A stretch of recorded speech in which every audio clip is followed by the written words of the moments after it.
Today's lesson is a continuation of yesterday's lesson on calorimetry. This diagram shows a typical classroom calorimeter. There will always be cups, water within the cups, and a thermometer to measure the temperature changes. The chemical system will be placed or dissolved in the water of the calorimeter. In more advanced laboratories, bomb calorimeters are used. These actually have a bomb placed inside and water surrounding the bomb. The materials inside the bomb are ignited and the water temperature change is recorded. This graph shows how the energy lost in the exothermic reaction between zinc and hydrochloric acid is transferred to the water in the calorimeter.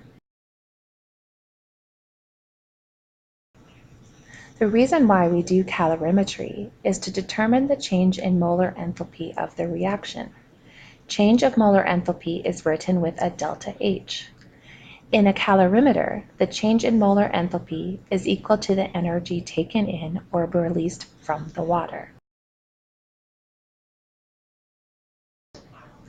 In our calorimetry problems, we need to ensure that we separate information about the reaction and the calorimeter. The calorimeter side will always involve mc delta T of the water and the calorimeter, and may include mc delta T of the components of the calorimeter. The reaction side uses delta H, or the change in molar enthalpy in combustion reaction or solution reactions, but may also use mc delta T in specific heat capacity or mixture problems. Here is one example of a calorimeter problem. A spoon is immersed in the water of the calorimeter, resulting in a change to the water and spoon. Because both the system, the spoon, and the calorimeter, the water, are both changing temperature, we will use mc delta T for both sides.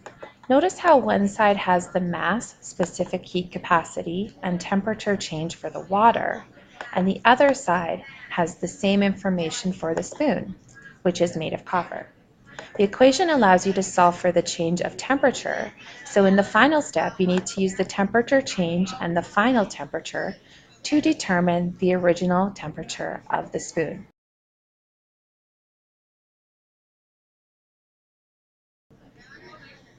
When a reaction occurs, there is typically an enthalpy of reaction or a change in enthalpy. This refers to the energy change of the whole system and is not specific to a reactant or product.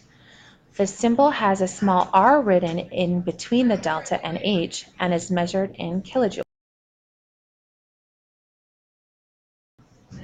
Molar enthalpy of reaction is different in that it is written per mole, and it is for a specified chemical in the reaction. When we are using molar enthalpy, we will also include a small m. Enthalpy can be converted to molar enthalpy by dividing by the number of moles of the specified chemical. Enthalpy of reaction is written with an R, but depending on the type of reaction, different subscripts may be used. If we want to use molar enthalpy in our equation, we can, but we need to rewrite the equation with the molar enthalpy being multiplied by the number of moles. This is essentially the same thing as multiplying the enthalpy of reaction. Review the steps in this calorimetry question. Notice how the system, combustion of propane, and the calorimeter are on different sides of the equation. The molar enthalpy of reaction of propane is multiplied by the number of moles of propane, and then mc delta T is used for the water and the metal of the calorimeter. This allows you to solve for the molar enthalpy of reaction of propane.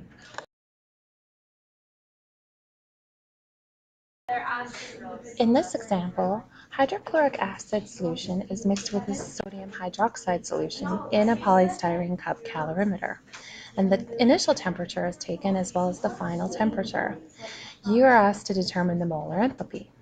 You'll need to set up the system side with the number of moles and the molar enthalpy, and the calorimeter side with the mass, specific heat capacity, and change of temperature. Notice how the values are substituted, and notice how the grams of the sodium hydroxide and the hydrochloric acid are taken into account on the calorimeter side. The number of moles of hydrochloric acid are used in the mole calculation because that is the number of moles needed to figure out the molar enthalpy of neutralization for hydrochloric acid. Please complete the September 12th quiz.